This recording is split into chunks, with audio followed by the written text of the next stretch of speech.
ओम शांति। 16 मार्च 2024 आज की साकार मुरली रंगीन बड़े बड़े अक्षरों में पढ़ें, सुने और मंथन करें। हम प्रतिदिन सवेरे 6 बजे, शाम को 4 बजे मुरली का मंथन करते हैं और 13 तारीख से हमने सहज राजयोग कोर्स भी शुरू किया है नए भाई बहनों के लिए। तो आज चौथा दिन है, तो आप सभी भी जो भी आपके संबंध संपर्क में हैं उन सबको पुराने या पिछले इससे जो 3 एपिसोड हो चुके हैं उनके वीडियोस को देखें और देखने के बाद इसमें जुड़े और देखते हुए जो भी आपके मन में प्रश्न उठता है आप उस प्रश्न को वहां मंथन के लिए यूज कर सकते हैं, दे सकते हैं, भागीदार बन सकते हैं, सहयोगी बन सकते हैं। क्योंकि एक भी बात किसी को स्पष्ट होगी तो वो सबके लिए स्पष्ट करने में सहयोगी होगी। ओके, उसके लिए इसी वीडियो के डिस्क्रिप्शन बॉक्स में लिंक दिया हुआ है। यदि आपको लिंक नहीं मिलता तो व्हाट्सएप करके आप लिंक प्राप्त कर सकते हैं। व्हाट्सएप नंबर आप इसी वीडियो में नीचे देख रहे हैं, आपको दिखाई दे रहा है, आप उसे नोट कर सकते हैं। ओम शांति। आज की मुरली का सार, मीठा मीठा बाबा कहते मीठे बच्चे, ज्ञान की डिपार्टमेंट ही अलग है। आज बाबा ने एक अलग डिपार्टमेंट कर दिया ज्ञान का, और योग की डिपार्टमेंट अलग है। ज्ञान कितना भी हम ले लें, कितना भी हम ले लें, और यदि हम उसको प्रयोग नहीं कर रहे, उसको अपने जीवन में धारण नहीं कर रहे, तो उसका कोई भी लाभ होने वाला नहीं है। आप हम सवेरे से लेकर शाम तक मुरली पढ़ते रहे, पर तो हम योग ही नहीं करते, मीन्स उसको अपने जीवन में प्रयोग ही नहीं करते।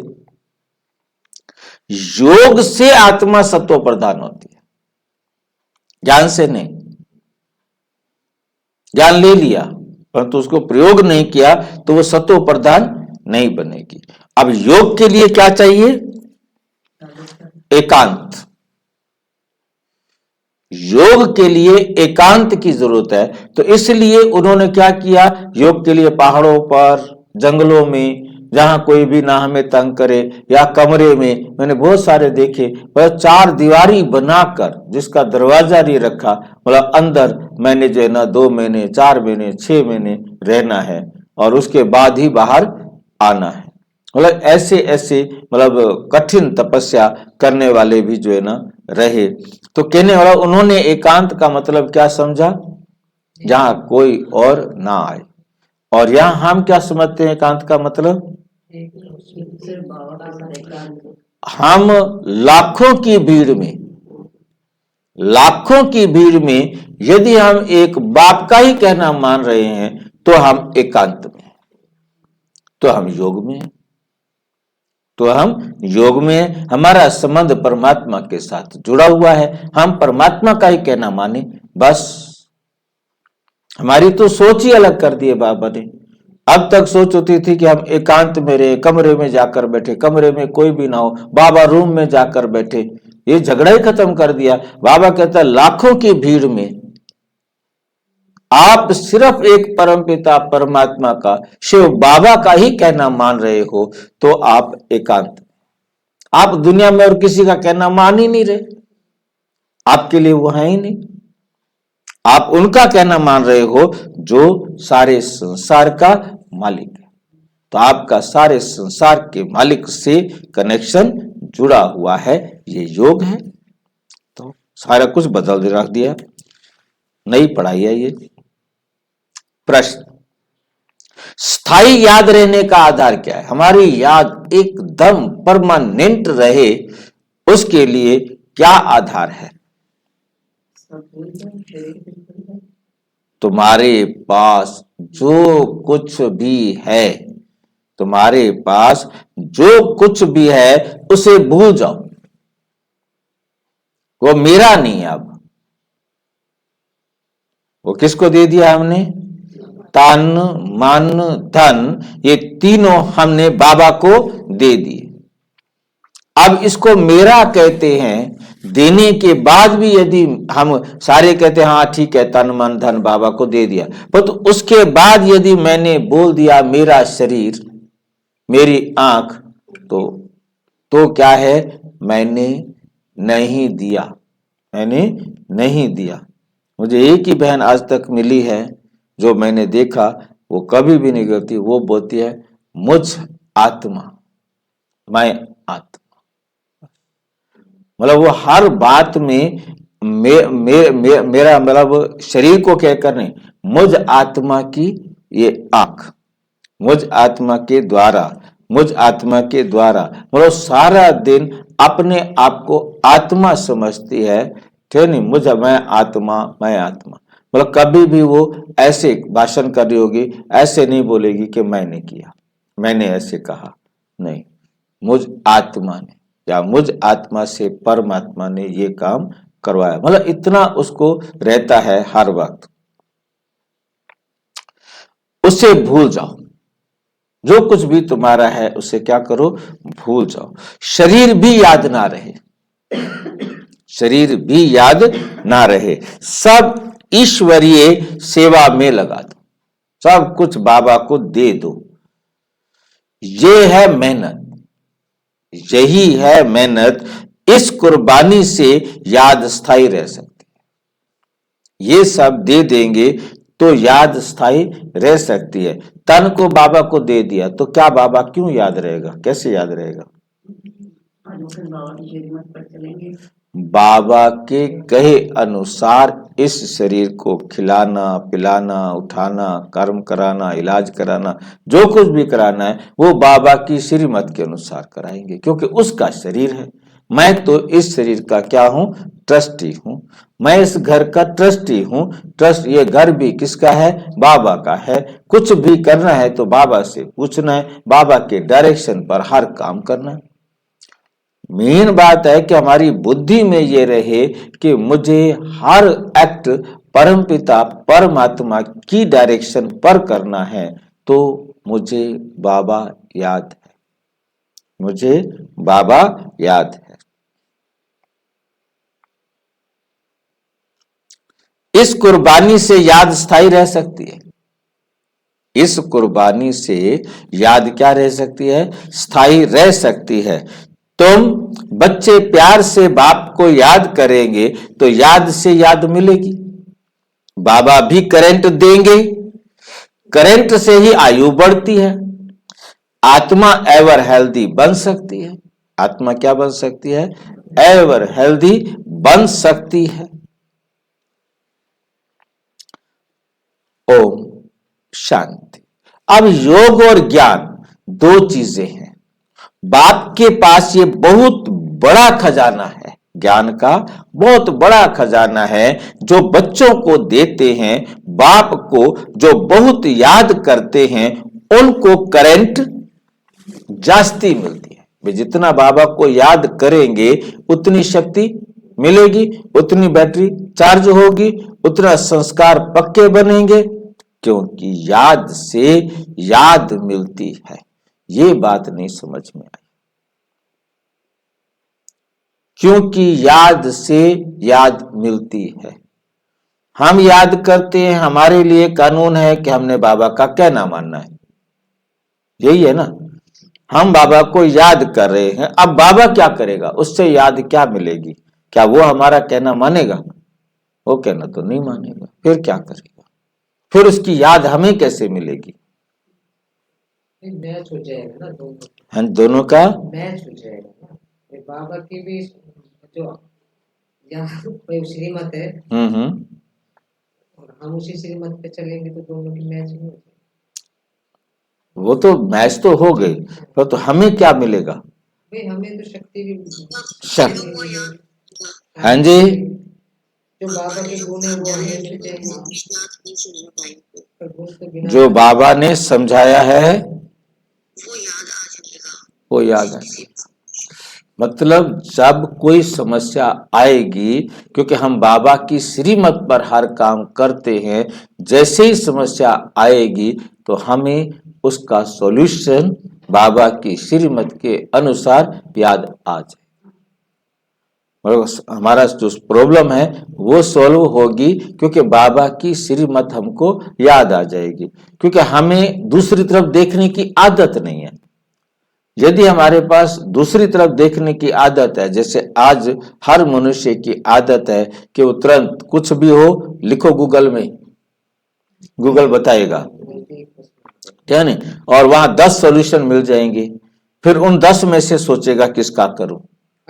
और हमारे लिए तो गूगल भी मर गया, हमारे लिए सारी दुनिया मर गई, हमारे लिए तो सिर्फ एक शिव बाबा है, शिव बाबा जो कहेगा हमने वो करना है, तो फिर हमने किसी और के पास जाना ही नहीं है।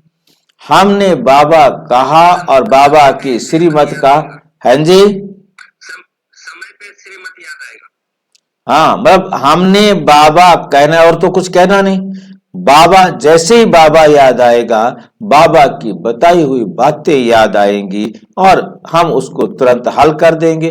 नहीं तो 10 के पूछने के बाद सोचेंगे अच्छा एक बार बाबा से भी पूछ लूं। अरे भी 10 से पूछकर क्या फायदा, सीधा एक बाबा से पूछो ना, जो उसने कहना है करना तुमने वही है ना, तो फिर दूसरों के पास पूछने क्यों जा रहे हो। तो इस प्रकार से जब हम बाबा की याद में रहेंगे, बाबा की श्रीमत पर चलते रहेंगे, तो हमारी एक संस्कार बन जाएगी, आदत बन जाएगी कि हमने सिर्फ बाबा से ही पूछना है, जो बाबा कहेगा ना वो हमने कर देना है, काटा फायदा है ही नहीं, हमारा हर बात में कल्याण है। बाबा कहते तुम मेरी श्रीमत पर चलते रहो, तुम्हारा हर प्रकार से कल्याण ही होना है। जो गूगल पे देखते हैं तो ये कायदा है जी। जो गूगल पे देखते हैं तो कैसे मानते हैं, मतलब 2-4 की मैच कर, वो तो वहां तो सैकड़ों आ जाते हैं। आप एक लिख दो, आपको बीपी है, आप एक बार डॉक्टर गूगल पे लिख दो बीपी का क्या इलाज है, वो दुनिया भर के आ जाएंगे। अब उनमें आपको सबको सुनना पड़ेगा, सबको सुनने के बाद जो आपको अपने हिसाब से ठीक लगेगा वो आप एक्सेप्ट करोगे, पर तो सुनना तो 10 का पड़ेगा ना। आपको कुछ भी कोई भी चीज जाननी है तो अलग अलग बहुत सारी मतें आपके सामने आ जाएंगी, ठीक है। और वो गूगल 1 सेकंड में बताता है, इतने हजार मैंने ढूंढ के दे दिए, इतने लाख मैंने ढूंढ के दे दिए, अब आप ढूंढते रहो। अब उस 1 सेकंड 10 सेकंड के अंदर 5 सेकंड के अंदर मतलब इतना ढूंढ के रख देता है, और उसके बाद आप करते रहो। अब आपकी मर्जी, जो पसंद हो लो, मतलब वो तो सारा खजाना जो कुछ भी दुनिया में किसी ने भी लिख के रखा हुआ है वो तुरंत आ जाएगा। आप ब्रह्मा कुमारी के बारे में लिखो, आप ब्रह्मा कुमारी के बारे में सारा डिटेल वो दे देगा, कौन क्या कहता है, उसने सारे ब्रह्मा कुमारी की वेबसाइट जो है ना खोल के रख देनी है। तो मतलब कहने का ये है, अब आप किसकी मानो वो आपका रोल है। पर तो ठीक है, ये ठीक है, वैसे संसार की रीति से तो ठीक है, पर तो इसमें दुख गलत वाली बात क्या है कि जैसे मैं सर्च करता हूं तो मैंने देखा कि झूठ भी तो उन्होंने लिख रखा है। डॉक्टर तो मना करते हैं, हमारे को जान के हाँ, मना करते कारण है ना कि अब अपना पैसे कमाने के लिए वो ऐसा टाइटल लिख देंगे, झूठ लिख दिया है तो आप उसको मान लेंगे तो गलत हो जाएगा ना, क्योंकि सारे तो ठीक नहीं है। कुछ तो डॉक्टर्स भी आकर के कर रहे हैं, डॉक्टर्स अपना बता रहे हैं, तो मतलब जो डॉक्टर्स आके बता रहा है तो एक्चुअल में बता रहा है तो वो तो ठीक है, पर तो जो फर्जी थे ना तो उसके फिर यूट्यूब पर गूगल पर भी बहुत झूठ मिलता है। पर तो कहने का ये है, हमारा योग से मतलब है हमने सिर्फ और सिर्फ एक बाबा की श्रीमत पर चलना है, ये हमने अपने आप को ट्रेंड कर देना है। तो हमें किसी और की तरफ देखने का होगा ही नहीं ना। जैसे बच्चा है वो माँ के कहने पर चल रहा है, जब तक चल रहा है तो उसको माँ के पास जाएगा कि क्या करना है तो माँ के पास, पापा के पास जा रहे तो पापा के पास जाएगा, वो माँ के पास नहीं जाएगा। पर जिस पर उसको विश्वास होता है कि मुझे उसका कहना मानना है उसी के पास जाएगा। तो इसी प्रकार से हमने एक ही बात अपनी बुद्धि को समझा देना है, हमने सिर्फ बाप का कहना मानना, बस ये। हाँ, फिर याद से याद मिलेगी ना, फिर हमारा एक तो टाइम वेस्ट नहीं होगा, दूसरा बाबा की श्रीमत हमें श्रीमती बाबा की मिलनी है। याद का मतलब वो हमारा कहना नहीं मानेगा, ये बात हमने अपनी बुद्धि में रख लेनी है। क्योंकि कंफ्यूजन यहाँ ये हो जाता है कि बहुत सारे भाई बहनों की बुद्धि में बैठ जाता है कि हम बाबा को याद करेंगे तो बाबा भी हमें याद करेगा। बाबा हमें याद नहीं करेगा, हमने बाबा को याद करना है, हमने बाबा की श्रीमत पर चलना है, चाहे कुछ भी कर लो, चाहे बाप बना लो, चाहे बेटा बना लो, चाहे माँ बना लो, चाहे बेटा पति बना लो, पत्नी बना लो, नौकर बना लो, दास बना लो, गुलाम बना लो, जो मर्जी तुम्हारी आए, बाबा कहता है मुझे बना लो। पर तो एक बात याद रखना कि कहना तुमने मेरा मानना है। ये बात हमने अपनी बुद्धि को समझा देना, कहना मुझे मानना है, मैंने सारे रिश्ते मुझे निभाने हैं। परमात्मा ने तो कोई रिश्ता नहीं निभाना। परमात्मा सारे रिश्ते निभाने के लिए तैयार है, सारे रिश्ते निभाएगा, परंतु निभाने के लिए काम सारा तुमने करना है, उसने कोई काम नहीं करना। कहना आपने मानना है, उसने नहीं मानना। हाँ जी, मैं कह रहा हूँ कि बाबा ऐसे टेढ़ी टेढ़ी बातें क्यों करता है, सीधे सीधे क्यों नहीं कह देता कि आप मुझे याद करोगे तो मैं तुम्हारी ये करूंगा, मदद करूंगा। तो सारी दुनिया एक सेकंड में सुधर जाए, परंतु वो सारी दुनिया को अपने आप मेहनत करने देना चाहता है, ताकि वो बाबा को दोष ना दे कि मेरे को क्यों नहीं कहा। बाबा कहेगा मैंने समझा दिया, ज्ञान बहुत आसान है, परंतु तुम चलो ना चलो वो तुम्हारी मेहनत है। अब सबको समझ में नहीं आएगी ना बात। समझाते इतना कोई समझाता ही नहीं है। ये सुनाते हैं ना, बाबा ये कह रहे आगे ना, ये कायदा है जो पढ़ा रहे हैं। ये बाबा कहते हैं ये कायदा है, कानून है, नियम है, क्योंकि मुख्य है याद, मेन जो है याद है। जितना बाबा की श्रीमत पर चलेंगे सारी बात इस पर है। ऐसे नहीं कि ज्ञान बहुत है इसका मतलब याद करते हैं, नहीं। जिनके पास ज्ञान बहुत है इसका मतलब ये नहीं कि वो याद करते हैं। बाबा कहते हैं नहीं, ज्ञान कितना भी ले लिया, मेरे को सारा ज्ञान है। बाबा कहते हैं यदि पेपर लिया जाए तो सारे बच्चे पास हो जाए, फर्स्ट आए सारे सारे, एक्यूरेट जवाब दे दिए, ज्ञान तो सहज है, परंतु मेहनत सारी किस में है, इसको जीवन में प्रयोग करने में है। हाँ, धारणा में। ज्ञान की डिपार्टमेंट अलग है, योग की बहुत बड़ी सब्जेक्ट है, ज्ञान की डिपार्टमेंट ही अलग है, उसको छोड़ दो। योग की बहुत बड़ी सब्जेक्ट है, ज्ञान की उससे कम। योग से आत्मा सतो प्रधान बन जाती है, क्योंकि बहुत याद करते हैं। याद के बिगर सतो प्रधान बनना असंभव है। यदि आप याद नहीं करेंगे तो सतो प्रधान आप बन नहीं सकते। मतलब ज्ञान से सतो प्रधान नहीं बनेंगे। हाँ, योग से सतो प्रधान बनेंगे। ज्ञान से भले कितना भी हो, हाँ, इम्प्लीमेंट करेंगे तब बनेंगे। बिल्कुल, ज्ञान के प्रयोग से, ज्ञान से नहीं तो ज्ञान के प्रयोग से, ज्ञान के प्रयोग से बनेंगे। बच्चे ही सारा दिन बाप को याद नहीं करते तो बाप भी याद नहीं करेंगे, बाप भी याद नहीं करेंगे। बच्चे अच्छी रीति याद करते हैं तो बाप की भी याद से याद मिलती है, बाप को खींचते हैं। मतलब जितना हम किसी टीचर का कहना मानते, टीचर के अनुसार, डायरेक्शन अनुसार सवाल करते जाएंगे, अपनी प्रॉब्लम सॉल्व करते जाएंगे, तो हमें टीचर से जो ज्ञान की बातें हैं वो अच्छी तरह स्पष्ट होंगी। और यदि हम लौकिक में भी अगर किसी टीचर या माता पिता के बच्चे हाथी हाथी करते रहे तो उसके प्यार हो जाता है। नहीं, माँ बाप लौकिक में तो उसको सहयोग देने के लिए एक्स्ट्रा मदद करेंगे, परंतु यहां बाबा कभी किसी के प्रति जरा भी आकर्षित नहीं होता, क्योंकि जो यदि किसी के प्रति भी आकर्षित हो जाएगा वो आकर्षित नहीं कर सकता। ये फार्मूला हमें याद रखना है। तो बाबा कभी किसी बच्चे के प्रति आकर्षित नहीं होता, वो कितना भी अच्छा काम कर रहा है, क्योंकि बाबा को पता है अपना रोल कर रहा है।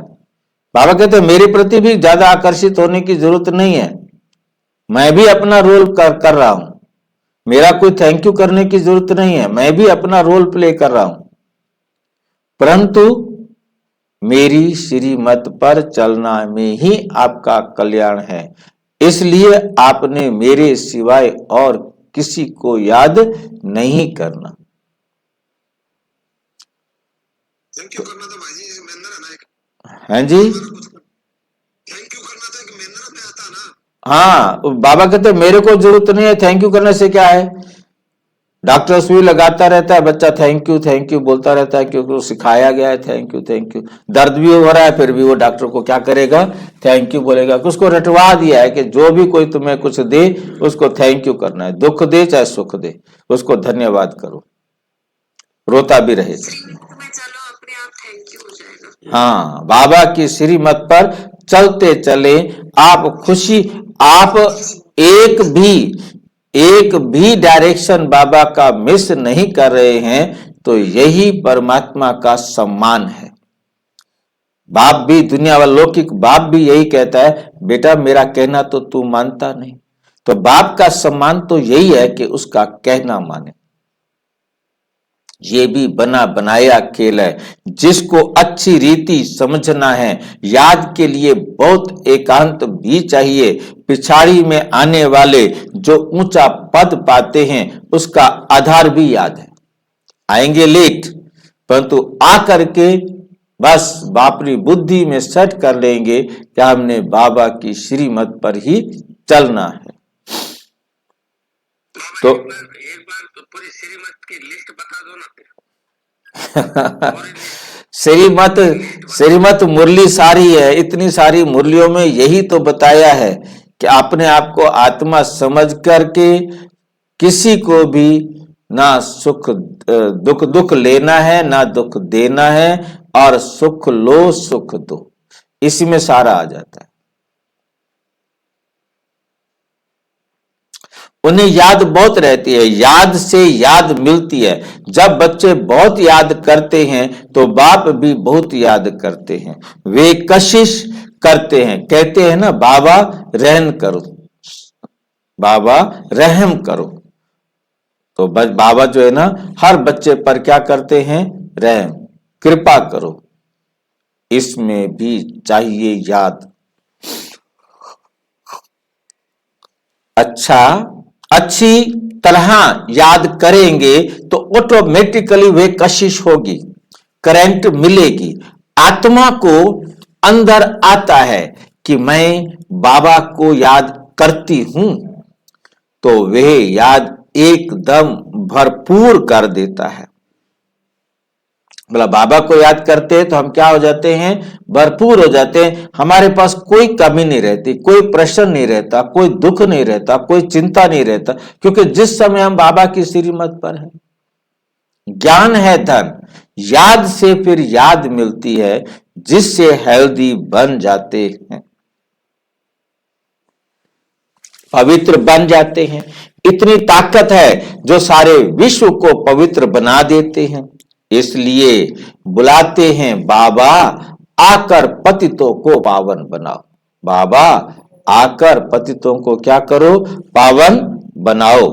मनुष्य तो कुछ नहीं जानते, ऐसे ही रड़िया मारते रहते हैं, आ जाओ आ जाओ आ जाओ आ जाओ, मम्मा आ जाओ, बाबा आ जाओ, भगवान दर्शन दो। समय वेस्ट करते रहते, बाप को जानते नहीं, नवदा भक्ति भल करते हैं, शिव के मंदिर में जाकर काशी कलवट खाते हैं, मिलता कुछ भी, मिलता कुछ भी नहीं, फिर भी विकर्म बनने शुरू हो जाते हैं। माया भक्ति मार्ग में काशी कलवट खाते हैं तो भावना का भाड़ा देता है पुराने भक्ति मार्ग में, अभी नहीं देता, पर भक्ति मार्ग में तो दोपहर में जब से शुरू हो गए तब तो देता होगा ना भाड़ा। भाई जी, बाबा ने समझाया कि भक्ति का भावना का भाड़ा नहीं होता कोई भी। 2 दिन पहले की मुरली में हाँ, भावना का भाड़ा कोई भी नहीं होता। जो आपने किया है वो आपको मिलना है। 2 दिन पहले आए थे, यही आया है ना, ये आया था, देता हूँ नहीं भाई नहीं, इसमें तो आया था मुरली में। मुरली में आया, मुरली में यही कहा, मैं भावना का भाड़ा नहीं देता हूँ, भावना का भाड़ा कुछ नहीं मिलता। हाँ जी, यही आया था भाई जी, 3 दिन पहले ही आया था। वही ना, वही बता रहा हूँ कि भक्ति का भावना बाबा नहीं देता। बाबा तो सख्त है, एकदम पत्थर है, जरा भी नहीं हिलता अपनी लाइन से, उसको कोई भावना से मतलब ही नहीं है।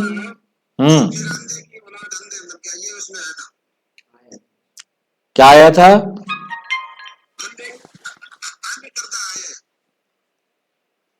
क्या करता है? अंधा शब्द हम कहे बाबा ने इसको। नहीं भाई जी, भक्ति कही थी बताना पास में। कुछ भी नहीं। बाबा कहते मैं भक्ति या भक्ति की भावना का बड़ा अंधविश्वास है। हाँ, अंधविश्वास है, ये अंधश्रद्धा है। अंधश्रद्धा है, अंधविश्वास है। मतलब बड़ा क्लियर किया था कि भक्ति की भावना का भाड़ा कहना अंधविश्वास है। इससे ज्यादा और क्या मना करेंगे? अंधविश्वास, बाबा तो अंधविश्वासी नहीं बनेगा ना बनाएगा।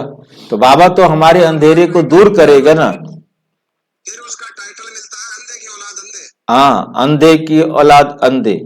मतलब फिर जो टाइटल मिलेगा अंधे की औलाद अंधे, मतलब इसी का भावना का भाड़ा समझकर अंधे की औलाद बनते गए अंधे। भाई जी जिन्होंने कलवट खा के मतलब जिनका किया तो फिर उनको अगले उसका ऐसा ना, उनका देखो कुछ भी नहीं है। काशी कलवट खाना क्या है? शरीर को घात करना, शरीर को खत्म करना, और तो कुछ है ही नहीं। ऊपर से कूदे, आरे के ऊपर गिरे, टुकड़े टुकड़े हो गए, शिवलिंग पर चढ़ गए, आत्मा शरीर से अलग हो गई। मेन बात ये थी कि उस आत्मा ने शरीर छोड़ना था और उसके शरीर छोड़ने का बहाना यही था, तरीका यही था। इस प्रकार से उसने शरीर को छोड़ दिया। अब कोई समाधि लगा के बैठ जाए और ना खाए ना पिए और शरीर छूट जाए तो भी वो हो गया। परंतु ऊपर तो कुछ मिलने वाला नहीं है। ऊपर बाबा ये तो नहीं कहेगा कि उसकी यादगार कैसी बनी? जो भी उसने कर्म किए हुए थे, जो भी उसका बैलेंस अकाउंट रहा हुआ है, इधर से शरीर छोड़ा, उसी हिसाब से उसने दूसरा शरीर ले लेना है। दूसरा शरीर ले लेना है उसने 1 सेकंड में। संगम में उसकी यादगार कैसी बनी बोला? संगम पर कोई यादगार नहीं बनते। वही कलयुग में ही यादगार बनते हैं। संगम के यादगार तो सतयुग, त्रेता, द्वापर, कलयुग चारों युगों में चलेंगे जाकर के, जो भी हम संस्कार बना के जाएंगे। अभी तो जो कुछ भी बनेंगे वो सब पुराना ही बनेगा, पुरानी दुनिया में पुराना। जब वो ब्रह्मा कुमार ब्रह्मा कुमारी बनेंगे तब उसमें परिवर्तन आना शुरू होगा। ठीक है, तो मतलब हमें बहुत अच्छी तरह सुने। फिर भी विकर्म बनने शुरू हो जाते हैं। मतलब उन्होंने काशी कलवट खाया, शरीर छोड़ दिया और जाके दोबारा जन्म लेना है। यहां से शरीर छोड़ते ही नियम तो वही लागू रहेगा कि आत्मा ने यहां से शरीर छोड़ा, चाहे एक्सीडेंट के कारण छोड़े, चाहे बीमारी के कारण छोड़े, या कोई मर्डर कर दे, कुछ भी हो, ये भी एक वही हत्या ही है। अपने शरीर की हत्या खुद कर दी है।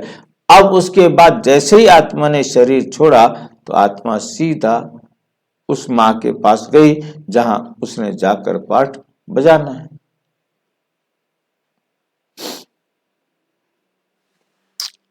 माया झट फंसा देती है, प्राप्ति कुछ भी नहीं। अब तुम जानते हो पतित पावन बाप है, उन पर कुर्बान जाना है। बाप के ऊपर क्या करना है? कुर्बान जाना चाहिए।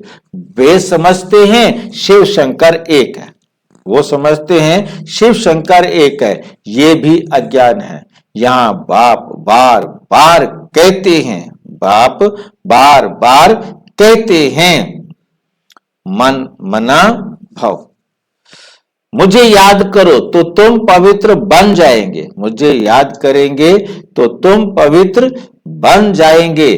तुम काल पर जीत पाते हो, तुम काल पर जीत पाते हो। इसमें तुम जितनी कोशिश करेंगे तो माया भी विघ्न डालेगी, क्योंकि माया समझती है ये बाप को याद करेंगे तो मुझे छोड़ देंगे, मेरा ग्राहक चला जाएगा। क्योंकि जब तुम मेरे बनते हो तो सब कुछ छोड़ना पड़े, तो सब कुछ छोड़ना पड़े। मित्र संबंधी धन आदि कुछ भी याद नहीं आए।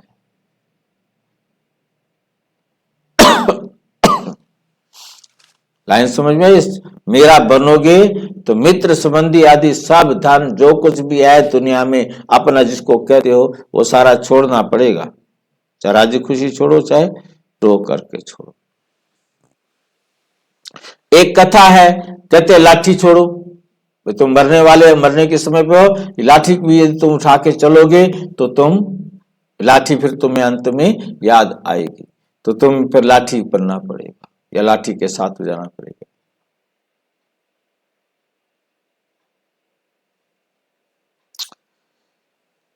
सब चीजें छुड़ाते हैं, परंतु ये कभी नहीं कहते कि शरीर को भी याद नहीं करो। ये दुनिया में और कोई नहीं कहते। लाठी छोड़ने को कह देते हैं, परंतु इसको नहीं कहते शरीर को चिपका रखा है इसको भी छोड़ दो, ऐसा नहीं। लाठी माना आधार, हाँ, लाठी माना आधार, शरीर के संबंध के आधार, कोई भी आधार के शरीर को भी याद नहीं करो। बाप कहते हैं ये शरीर तो पुराना है, इससे भी भूलो, भक्ति मार्ग की बातें भी छोड़ दो, एकदम सब कुछ भूल जाओ, एकदम सब कुछ भूल जाओ, अथवा जो कुछ है काम में लगा दो, जो कुछ है यही श्रीमत है, यही श्रीमत है, इसको समझो, स्मृति में रखना। तब ही याद टिकेगी, तब बाबा को याद कर सकेंगे। अगर उच्च पद पाना है तो बहुत मेहनत चाहिए, ये शरीर भी याद ना रहे। अशरीरी आए थे, अशरीरी होकर हमको घर वापस जाना है। बाप बच्चों को पढ़ाते हैं, इनमें इनको कोई तमन्ना नहीं है, ये तो सर्विस करते हैं, ये तो सर्विस करते हैं।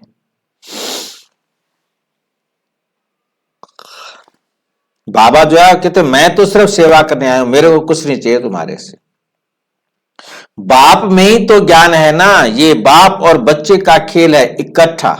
बच्चे भी याद करते हैं और बाप बैठ सर्च लाइट देते हैं। कोई बहुत खींचते हैं, कोई बहुत खींचते हैं तो बाप बैठ लाइट देते हैं, बहुत नहीं खींचते हैं तो ये बाबा बैठ बाप को याद करते। कौन समझ में आया? कौन से बाप को खींचते हैं? ब्रह्मा बाबा को, शिव बाबा को नहीं। मतलब ब्रह्मा बाबा को, आपको वो खींचेंगे जिनको आपने कोर्स कराया, जिनको आपने बाप का परिचय दिया, वो अंत में आपको खींचेंगे, आपको बुलाएंगे, क्योंकि उनको याद आएंगे आप कि उन्होंने मेरे को सच बताया था। तो वो आपको खींचेंगे और आप तुरंत वहां हाजिर होंगे, तुरंत फ्रैक्शन ऑफ सेकंड के अंदर आप वहां पहुंचेंगे और उनको जाकर सकाश देंगे, क्योंकि डिपेंड करता है उसका खींचना। आप खींचेंगे, आप वहां जाएंगे, आप उसको क्या कहेंगे? छोड़ दे शरीर को, जाओ घर, और आपका ऑर्डर मानकर वो शरीर को छोड़ दे।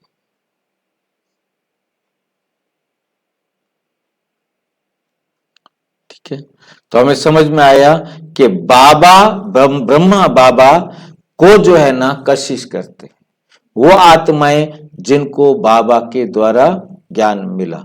तो बाबा को जब कोई नहीं कशिश करता तो बाबा भी बैठकर शिव बाबा को याद करते हैं, आजा भी तू, आजा मेरे पास।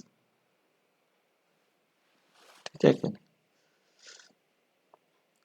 बहुत नहीं खींचते हैं तो ये बाबा बैठ बाप को याद करते हैं। इस बाबा को जब बहुत खींचते हैं तो उनको सकाश देता है, नहीं देते हैं तो ये सकाश लेता है।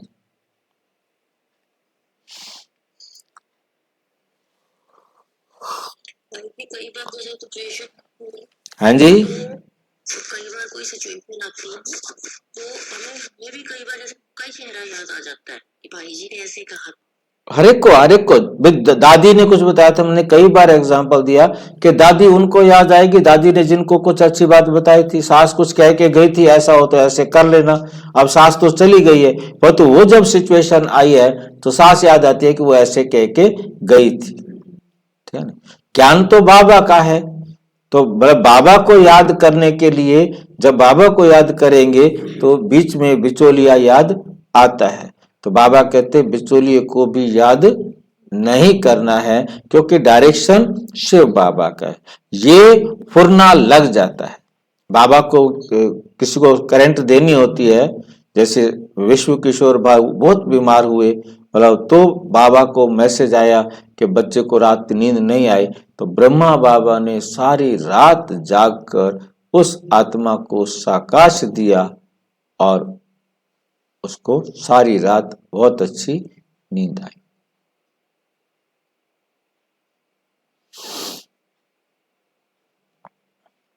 नींद फिर जाती, ब्रह्मा बाबा की नींद फिर जाती है। शिव बाबा को तो नींद का कोई मतलब रिश्ता नहीं है उसके साथ। ये फुरना लग जाता है कि फलाने को करंट देनी है। पढ़ाई से आयु नहीं बढ़ेगी, पढ़ाई से फायदा नहीं होगा, करंट से आयु बढ़ेगी। आयु बढ़ने का मतलब क्या है? सतयुग त्रेता में लंबी आयु वाला शरीर मिलेगा। कैसे बाबा कहते हैं, एवर हेल्दी बनते हैं। दुनिया में किसकी आयु 125 150 वर्ष भी होती है? सतयुग में एवरेज एज 150 होती है। तो जरूर हेल्दी होंगे, भक्ति भी बहुत करते होंगे, भक्ति में भी कुछ फायदा है। बाबा कहते भक्ति में भी कुछ फायदा है, नुकसान नहीं है, नुकसान नहीं है। बाबा क्या कहते हैं? नुकसान नहीं है उसमें, उसमें भी क्या है? फायदा है। कर्म तो श्रेष्ठ होते हैं। भावना तो अच्छी बनती है ना। हाँ जी, भक्ति से भावना बनती है ना, वो अच्छी बनती है।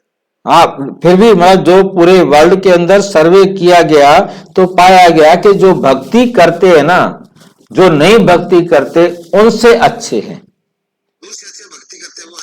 हाँ, तो बाबा कहते कम से कम उनके मैनर्स में थोड़ा बहुत कहीं ना कहीं रहता है। वो बात अलग है कि भगत ठगत हैं, परंतु भक्ति में भगवान में विश्वास रहता है। धंधे में झूठ पाप नहीं करेंगे या काम करेंगे, क्रोध नहीं आएगा। भक्तों की भी महिमा है, मनुष्यों की ये मालूम नहीं, मनुष्यों को ये मालूम नहीं कि भक्ति कब शुरू हुई। ज्ञान का तो पता ही नहीं, भक्ति का कब शुरू हुई ये भी नहीं पता। भक्ति भी पावरफुल होती जाती है, फिर भी जब ज्ञान का प्रभाव हो जाता है तो फिर भक्ति बिल्कुल छूट जाती है। ये दुख सुख भक्ति और ज्ञान का खेल बना हुआ है। दुख सुख भक्ति और ज्ञान का खेल बना हुआ है। मनुष्य कह देते हैं दुख सुख भगवान ही देते हैं। दुख सुख कौन देते हैं? भगवान ही देते हैं। फिर उनको सर्वव्यापी कह देते हैं, फिर भगवान को क्या कह देते हैं? सर्वव्यापी कह देते हैं। लेकिन सुख दुख अलग चीज है। ड्रामा को ना जानने के कारण कुछ भी समझते नहीं। अब बाबा क्या कहते? ना मैं दुख देता हूं, ना मैं किसी को सुख देता हूं, मैं सिर्फ सुख प्राप्त करने का रास्ता दिखाता हूं। उस पर जितना चलते हो उतना पाते हो। बस समझते नहीं। इतनी सब आत्माएं एक शरीर छोड़ दूसरा लेती हैं, ये तुम ही जानते हो। ऐसे नहीं कहेंगे कि सतयुग में तुम देही अभिमानी रहते हो।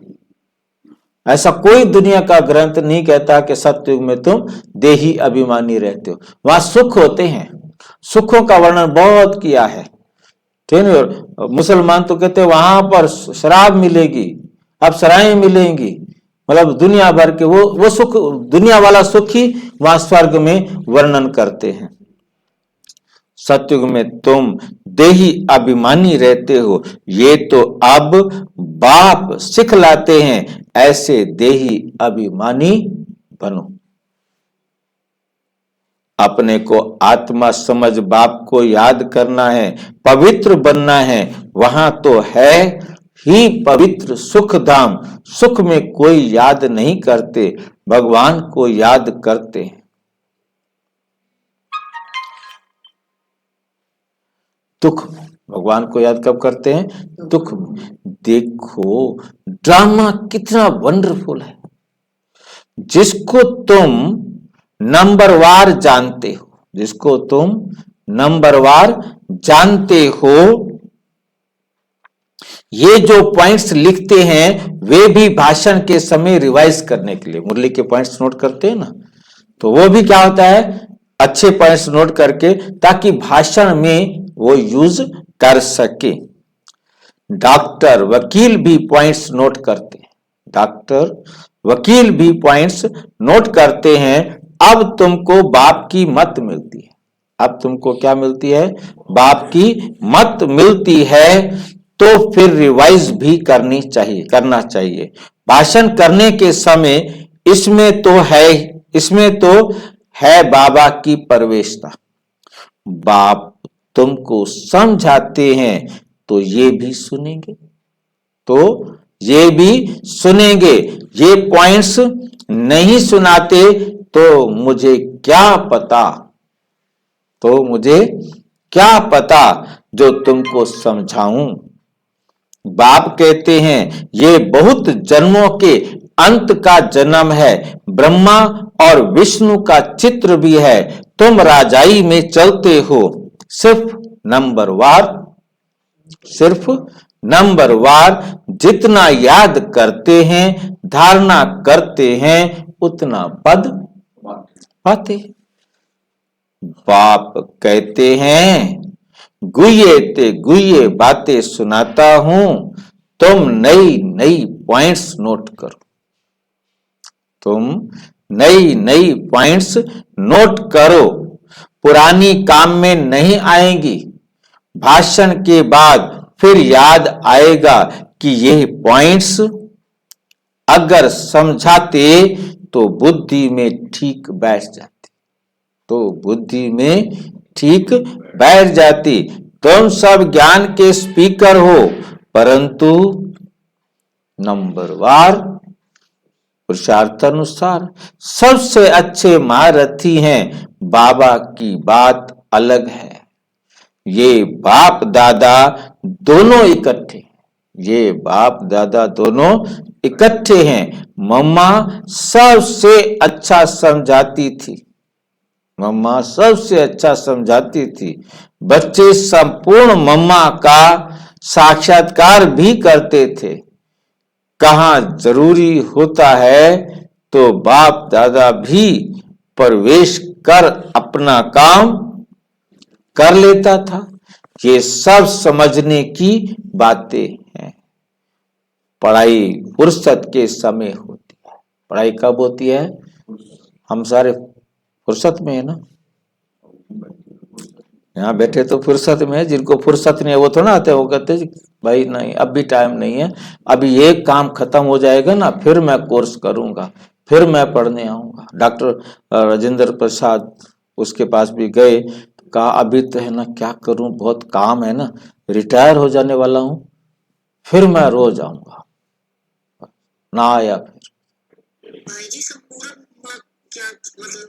मम्मा का साक्षात्कार मतलब जैसे ब्रह्मा बाबा का संपूर्णता का साक्षात्कार हुआ कि आप जब संपूर्ण बन जाएंगे तो ऐसे बन जाएंगे जैसे ऊपर देख के आए, तो ऐसे ही मम्मा भी अब संपूर्ण बन गई है, बनने वाली है, बन जाएगी।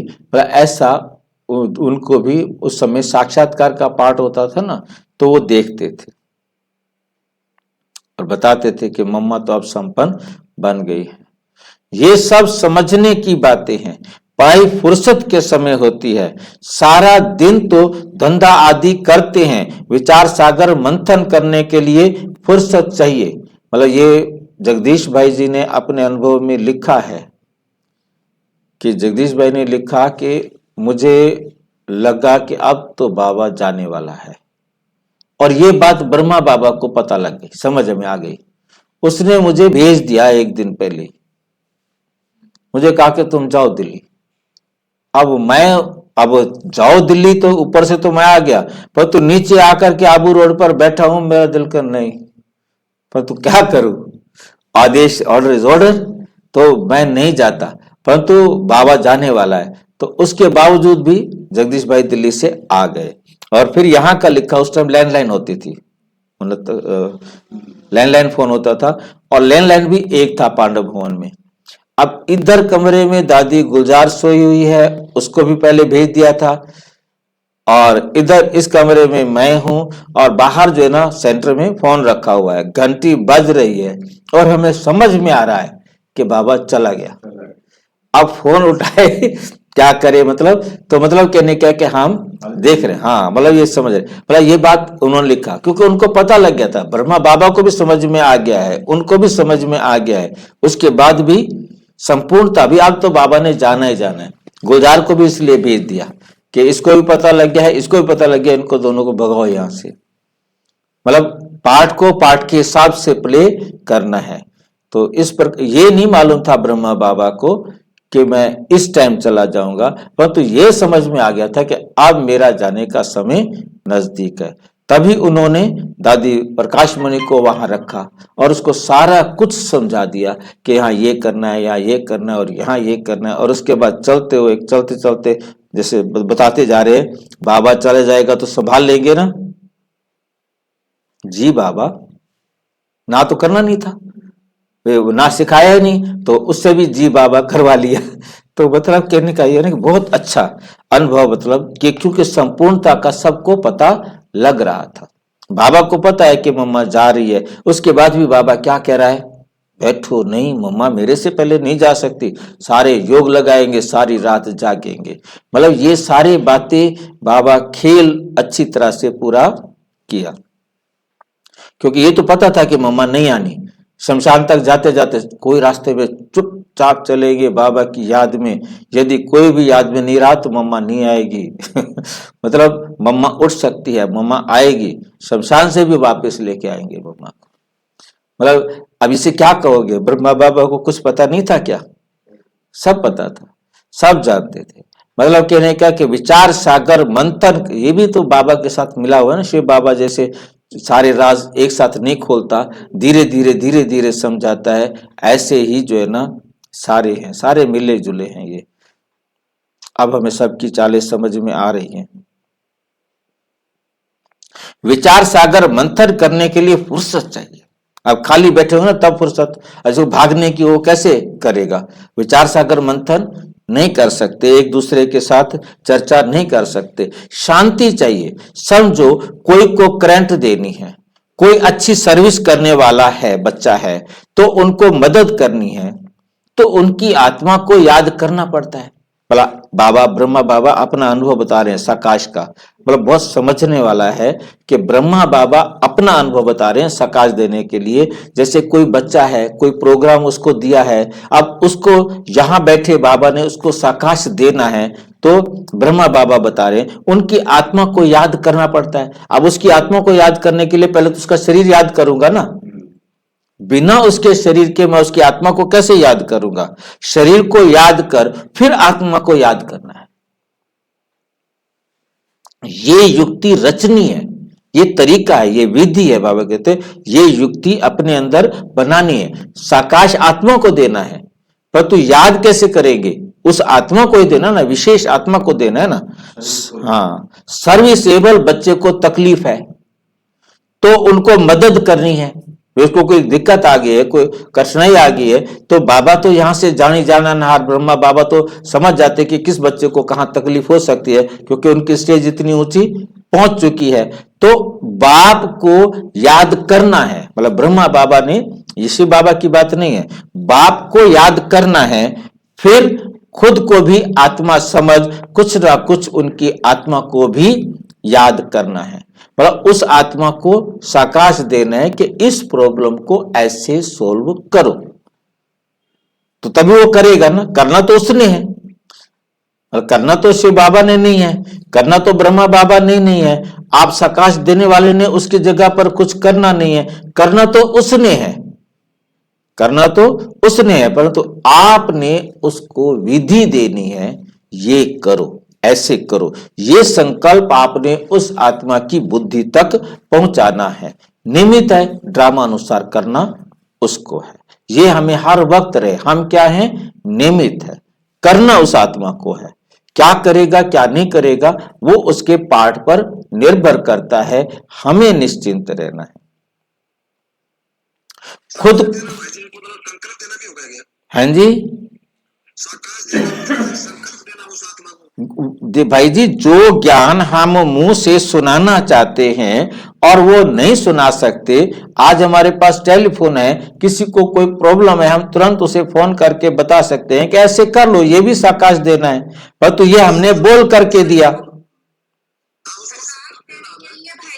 भाई जी सकाश देने के लिए उसकी प्रॉब्लम्स हम तक पहुंचे और हम उसको उसकी प्रॉब्लम का सॉल्यूशन दें, ये बात पता होनी चाहिए ना, या बस वैसे ही कि वो परेशान है हम सकाश दे दें? नहीं, प्रॉब्लम पता होनी चाहिए ना, इसलिए तो बाबा कहते हैं कि आप टेलीविजन देख रहे हो, आपके सामने बाढ़ का सीन आ रहा है, कितने लोग, कितने पशु, कितने पक्षी, कहीं आग लगी है, कहीं कुछ लगी है, तो उन आत्माओं को आपने साकाश देना है।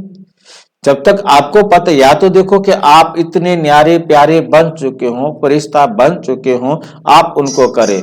दूसरा, आपको अभी आज बाबा ने मुरली में ये भी बताया कि कोई दुखी है, अब वो दुखी है और वो आपको खींचेगा ना, अंत में वो आपको याद करेगा कि भी उन्होंने मेरे को समझाया था, वो अच्छी बात समझाई थी, उनकी वो उस समय की याद आपको खींचेगी और आप उस समय वहां जाएंगे और उसको साकाश देंगे, क्योंकि आपने उसको कल्याण करना है ना। मुक्ति, जीवन मुक्ति देने के निमित्त जो इष्ट देव बनेंगे, आप जिनके आप इष्ट देव बनेंगे, उनको जाके मुक्ति, जीवन मुक्ति देने के लिए जाना पड़ेगा ना आपको।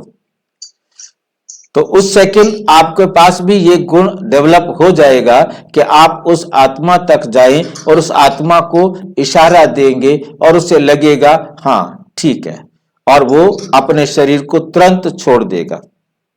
यानी हमें भी टचिंग होगी और उन्हें भी टचिंग। बिल्कुल, ड्रामा में ये सब दोनों के लिए है ना, एक के लिए थोड़ा है।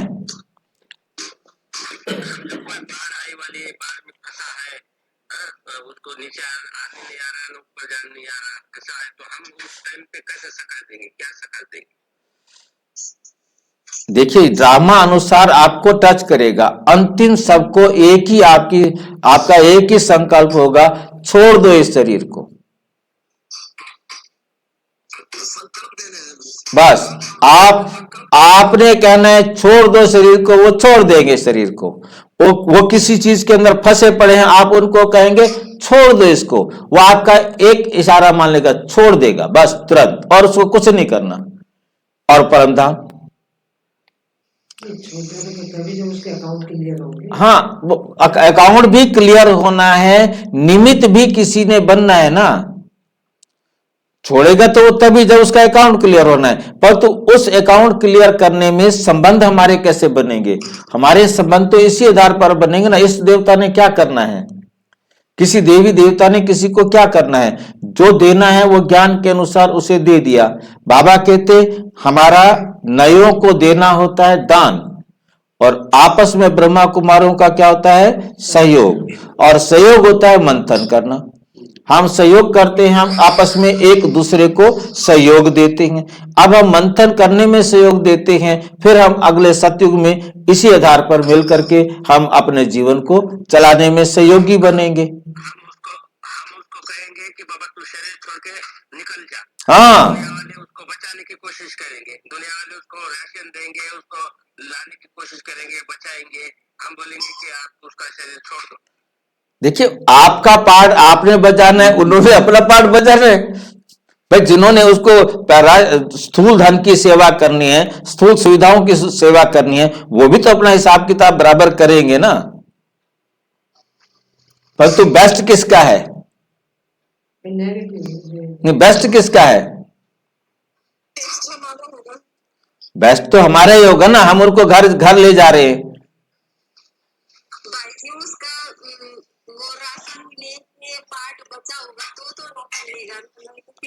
बिल्कुल बिल्कुल, वही है ना कि हमने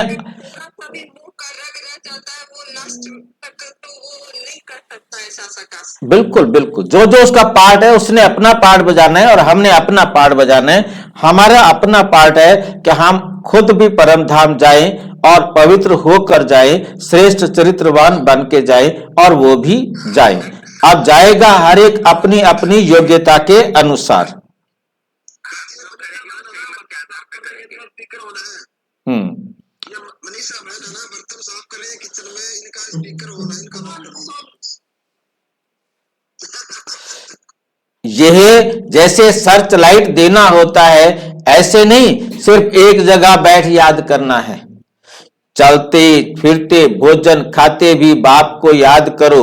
दूसरे को करंट देना है तो फिर रात्रि को भी जागो।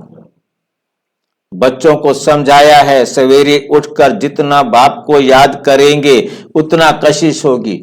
यहां देखिए इस लाइन में दो बातें बताई। रात्रि को जागो किस लिए? उनको सकाश देने के लिए। परंतु अमृत वेले मेरे को मत भूल जाना। मतलब एक दो लाइनों में देखो कैसे वो भी कह दिया और वो भी कह दिया। रात को जागो, दूसरों को सकाश देना है, वो अलग टाइम निकालो, कहीं मेरा टाइम अपने उस काम में नहीं लगा देना। उतना कशिश होगी। बाबा भी लाइट देंगे, बाबा का यही धंधा है बच्चों को सर्च लाइट देने का। जब बहुत सर्च लाइट देनी होती है तो भी बाप को बहुत याद करते हैं। मतलब ब्रह्मा बाबा को मतलब बहुत सर्च लाइट देनी होती है तो ये भी मेरे से क्या करता है? लाइट लेता है। तो लाइट लेने के लिए कोई ऊपर से लाइट नहीं आएगी। मतलब ये भी मेरे श्रीमत को अच्छी तरह बुद्धि में मनन चिंतन करता है कि उसके लिए क्या बताऊं, कम से कम, क्योंकि साकाश में मतलब शॉर्ट से शॉर्ट में जो है ना मैं उनको क्या दूं ताकि वो जल्दी से अपने में सफल हो जाएं। आत्मा को याद। हाँ जी। इसमें हमें वो टचिंग हो जाती है कि इस आत्मा को क्या युक्ति बता दो जिससे इसे फायदा हो जाए। हाँ, तो ये अपने लिए मेहनत करनी होगी ना। जब हमें ज्ञान के कंसेप्ट जितना क्लियर होंगे, जितना व्यर्थ हमारे ज्ञान में से निकल गया होगा, मतलब जैसे बाबा कहते हैं ना, ज्ञान की तलवार में जोहर होना चाहिए। ज्ञान की तलवार में जोहर क्या होता है? जैसे जंग क्या होता है, तलवार को जंग लग जाता है, भोंटी हो जाती है, घायल नहीं कर पाती है, तो उस पर जंग लगा हुआ होता है, उसको रोजाना साफ करना होता है, धार लगानी होती है। धार का मतलब होता है वेस्ट करना, धार का मतलब होता है उसमें से फालतू हटा देना ताकि वो इतना तीखा हो जाए। इसलिए जितना दादियां ज्ञान को सुनाने में एक्सपर्ट होती गई, उनकी जो बोली है, उनके जो शब्द है, उनमें क्या आता गया? तेज धार। कि उन्होंने एक भी लाइन बोली तो दूसरे को लगता है कि हाँ राइट है, उनके हार्ट को घायल कर देती है। ऐसे ही आप जितना अच्छी तरह ज्ञान का मंथन करेंगे उतना आपकी जो बोली है, आपके जो शब्द है, उनमें शक्ति आ जाती है, आप उसको जल्दी से समझा सकते हैं। जैसे एक्सपर्ट टीचर किसी भी प्रॉब्लम को देखकर बताता है वो वहां ठीक कर लो, वहां गलती है, उसको तुरंत पता लग जाता है कहां गलती है, उसे सारा कुछ देखना नहीं पड़ता। इतने आप भी एक्सपर्ट हो जाएंगे। आत्मा को याद कर सर्च लाइट देनी होती है। याद लेकर के सर्च लाइट देना मतलब अपने आप को एक्सपर्ट करना। ये बाबा भी सर्च लाइट देते हैं। फिर इसको कृपा कहो, आशीर्वाद कहो। ये बाबा ब्रह्मा बाबा भी क्या देते हैं? सर्च लाइट देते हैं, साकाश देते हैं। फिर इसको कृपा कहो, आशीर्वाद कहो, कुछ भी कहो, सर्विसेबल। बीमार होगा तो तरस पड़ेगा, रात को जागकर भी उनकी आत्मा को याद करेंगे क्योंकि उनको पावर की दरकार है, जरूरत है, उनको ताकत की जरूरत है। तो वो बीमार होते हुए भी अपने आप को शक्तिशाली महसूस करेगा और कार्य करने में सक्षम होगा। याद करते हैं तो उनको रिटर्न में याद मिलती है। बाप का लव बच्चों पर जाती है। मतलब वो बच्चे बाबा को याद करते हैं तो बाबा फिर उनको साकाश देते हैं। ब्रह्मा बाबा की बात है, शिव बाबा की नहीं। फिर उनको भी याद पहुंचती है। बाकी ज्ञान तो सहज है, इसमें माया के विघ्न नहीं पड़ते। मुख्य है याद, इसमें विघ्न पड़ते हैं।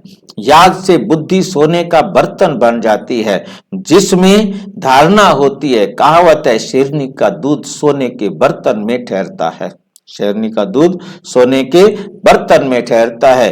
इस बाप पड़ती है तो कैसे? क्या कहा? याद में विघ्न पड़ते हैं बोले तो कैसे? फिर बाबा की याद में बैठेंगे, कहीं से कोई आवाज आएगी, कोई बर्तन साफ करेगा, कोई शोर मचाएगा, आपको गुस्सा आ गया, ये पेपर है ना आपके, ये विघ्न है। विघ्न को बाबा कहते पेपर समझो और उन पर विजय प्राप्त करो। कुछ भी हो, आग लगो, बाढ़ आओ, भूकंप आओ, श्रीमत पर चलना ना, हाँ करना माना श्रीमत पर चलना, क्या करना, याद करना माना से, हाँ याद करना माना श्रीमत पर चलना। तो आपने श्रीमत पर चलना है, अपनी अवस्था खराब नहीं करनी है। ये बहाना नहीं करना है कि भी है ना धूप बहुत तेज है, गर्मी बहुत तेज है, कैसे बाबा की याद करें, इसका कोई मतलब नहीं है। ठंड है, बाढ़ है, भूकंप है, खाने को नहीं मिला 2 दिन से, कैसे बाबा को याद करें? No question. वहां पर भी बाबा को याद करना है, संतुष्ट रहना है। इस हाल में भी बाबा खुश हैं, चिंता मत करो, ताकि बाबा को सोचना ना पड़े कि रोटी दें उसको। भाई जी शेरनी कह रहे हैं कि शेरनी का दूध मतलब दूध सोने के बर्तन में ठहरता है, मतलब बाबा का जो ज्ञान है वो केवल पवित्र बुद्धि होगी, स्वच्छ बुद्धि होगी, उसमें ही रहेगा। अब यदि कोई आत्मा है ही गंदी, सारा दिन गंदे विचार करती हो, उसको हमने 2 लाइनें अच्छी भी बता दी तो वो भी जहर बन जाएंगी, वो भी उसका उल्टा अर्थ निकाल कर अपने जीवन में ले लेगा। बहुत सारे हाँ, जैसा बाप है तो फिर बाप को शेरनी को बाबा अपने को कह रहे हैं शेरनी। बाबा का ज्ञान उनकी बुद्धि में ठहरेगा जो पवित्र हैं। वे तब होगा जब याद की यात्रा में रहेंगे। याद नहीं करेंगे तो धारणा नहीं होगी। ऐसे मत समझो कि बाप अंतर्यामी है, कुछ बोला और हुआ। ये तो भक्ति मार्ग में होता है, मतलब किसी ने बोल दिया और हो गया। आपके घर बेटा होगा बस, और कुदरती हो गया बेटा, बस हो गया कमाल। उन्होंने कहा था आपके घर बेटा होगा, बस उसके बाद देखो ठीक टाइम पर 1 साल बाद 9 महीने बाद बच्चा हो गया, उन्हीं के वरदान से, और वो हमारे लिए भगवान है। बाकी दुनिया के लिए तो कोई भगवान होगा, हमारे लिए तो वो भगवान है। उन्होंने हमारे घर बेटा दिया और उन्होंने कहा तभी हमारे घर बेटा हुआ।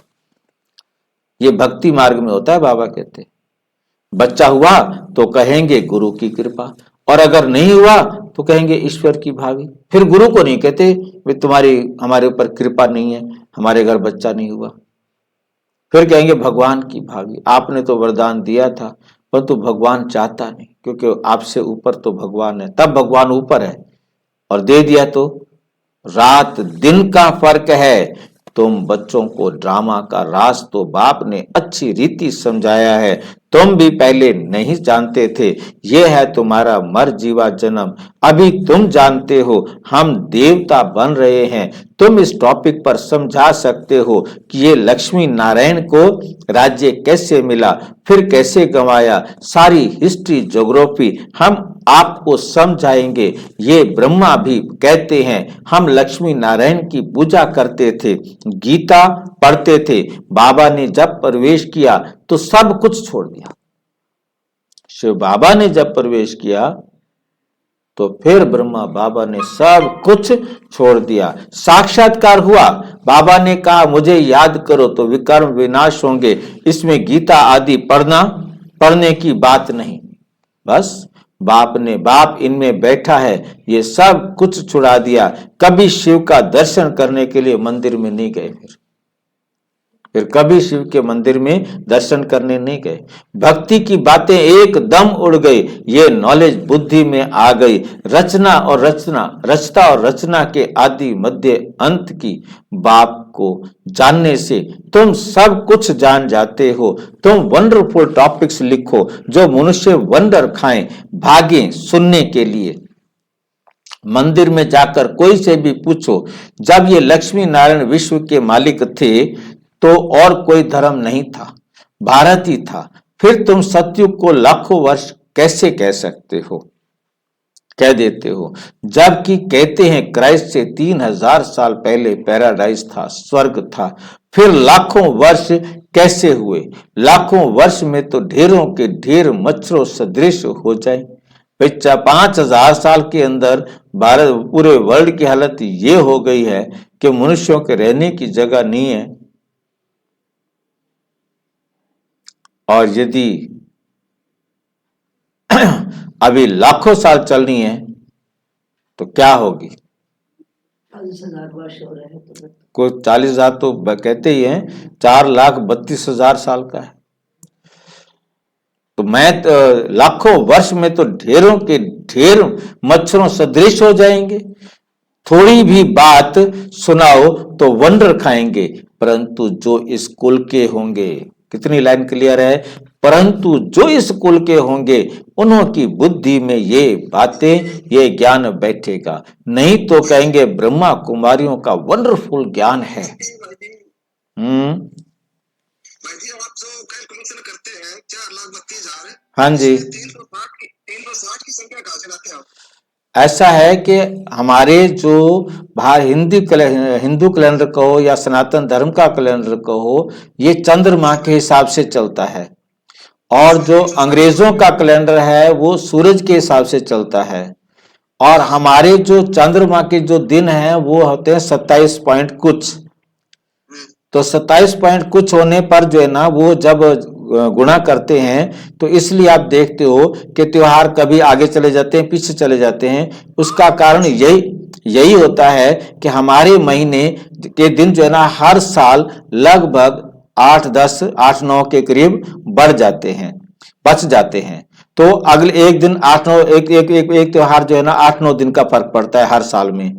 फिर दूसरे साल 8-9 दिन और बढ़ गए तो फिर फर्क पड़ गया, और तीसरे दिन जाकर के पूरे एक महीने का फर्क आ जाता है। तो तीसरे साल को फिर 13 महीने कर देते हैं, मलमास कर देते हैं।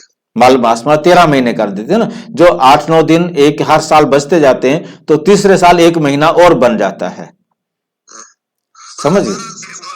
तो और अब जो ना हमारे हिंदी कैलेंडर के इस चंद्रमा वाले कैलेंडर के हिसाब से, जंत्री के हिसाब से हमारे साल में होते हैं 360 दिन।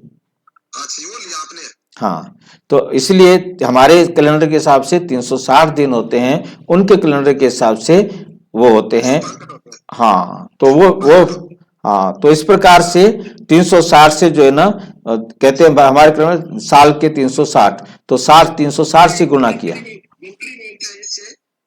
हैं जी, शास्त्रों में जंत्री बोलते हैं क्या?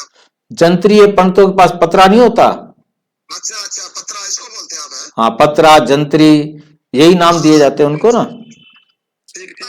ये मकर संक्रांति को तो तारीख बरोबर फिक्स आती है ना, इधर की भी उधर की भी। हाँ, तो मतलब कहने का कि जैसे अंग्रेजी कैलेंडर के हिसाब से भी 365 सही 1/4 होता है, तो जो 4 साल के बाद चौथा दिन एक दिन 29 का बढ़ जाता है। ऐसे ही मल मास, इसको भी बाबा कहते हैं लीप वर्ष, और उसको कहते हैं लीप मास। तो इस एक ही बात है, अधिक मास या अधिक दिन।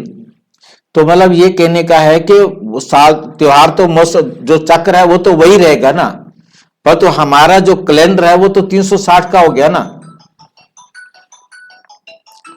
तो क्योंकि आपने देखा होगा कि कभी कभी आप देखते हो कि आज जो है ना 2 तिथियां हैं, आज तिथ नहीं है, ऐसा भी होता है, ठीक है कि नहीं। तो उसके अंदर हमारे कैलेंडर के मुताबिक 360 दिन गिना जाता है। तो इसलिए उस हमारे कैलेंडर के हिसाब से तो वो सारा बना हुआ है ना, इसलिए 1200 को। हाँ जी, ओम शांति। ये ज्ञान जो हम अभी ले रहे हैं भाई जी, इससे मतलब चारों युगों में फायदा होता है क्या? हाँ बिल्कुल। ये आप जैसे ज्ञान ले रहे हो, अभी आप देवता बन गए, तो देवता बनने के बाद आपकी लंबी आयु हमेशा रही ना, आप सबसे लंबे टाइम तक रहे, और फिर आप धीरे धीरे गिरेंगे।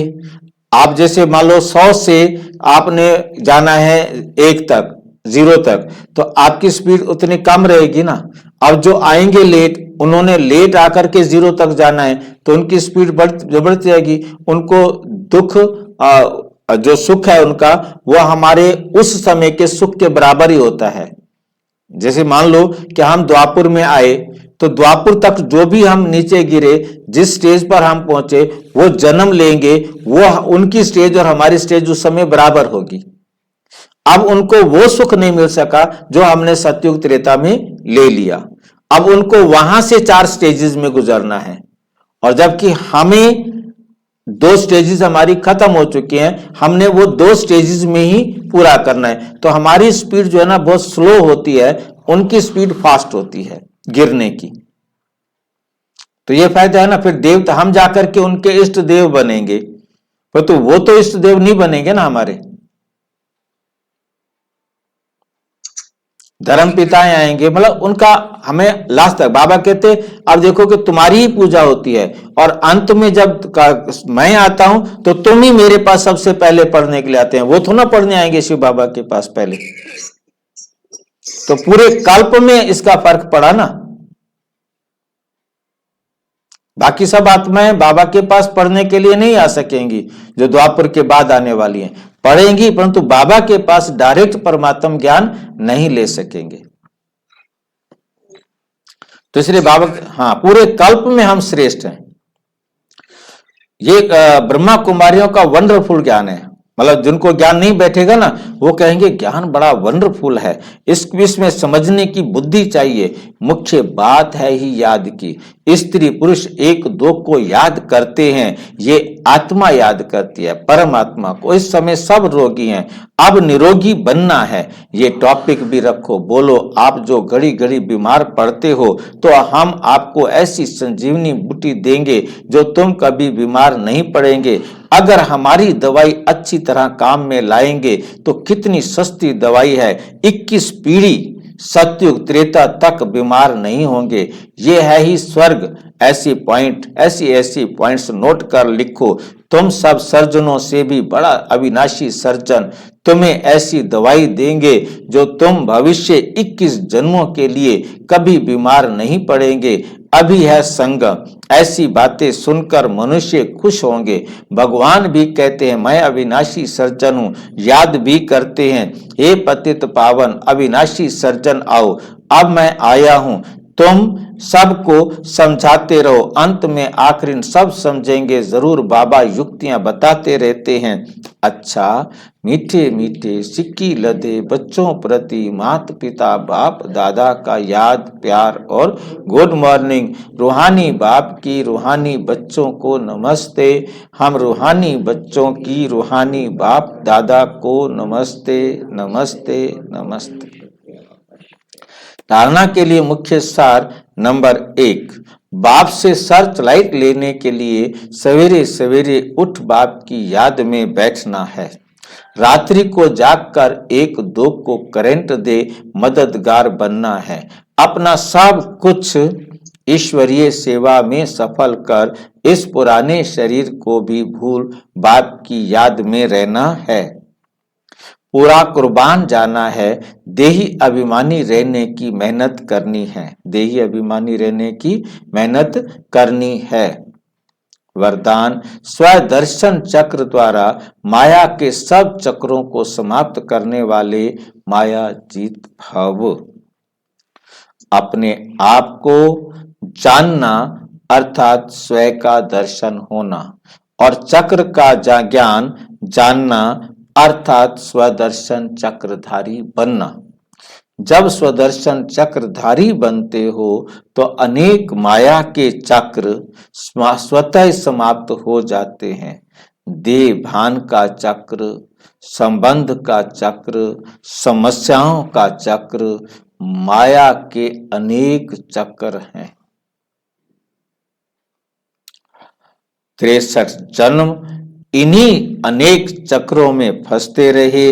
अब सुदर्शन चक्रधारी बनने से माया जीत बन गए। सुदर्शन चक्रधारी बनना अर्थात ज्ञान योग के पंखों से उड़ती कला में जाना। स्लोगन है, विदेही स्थिति में रहो तो परिस्थितियां सहज पार हो जाएंगी। विदेही स्थिति अर्थात एकदम सर्वोच्च स्थिति। विदेही माना विशेष देह वाला विचित्र आत्मा। सारी परिस्थितियां क्या हो जाएंगी, सहज पार हो जाएंगी। अच्छा, ओम शांति।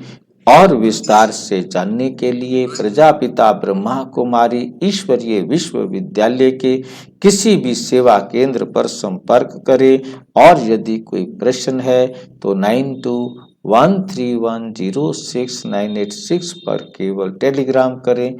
9650692270 पर केवल प्रश्न करें, व्हाट्सएप करें, फोन नहीं। ओम शांति। भाई जी, हाँ जी, ये आपने जो YouTube का जो लिंक दिया है, हाँ जी। इसके बाद में चलता है।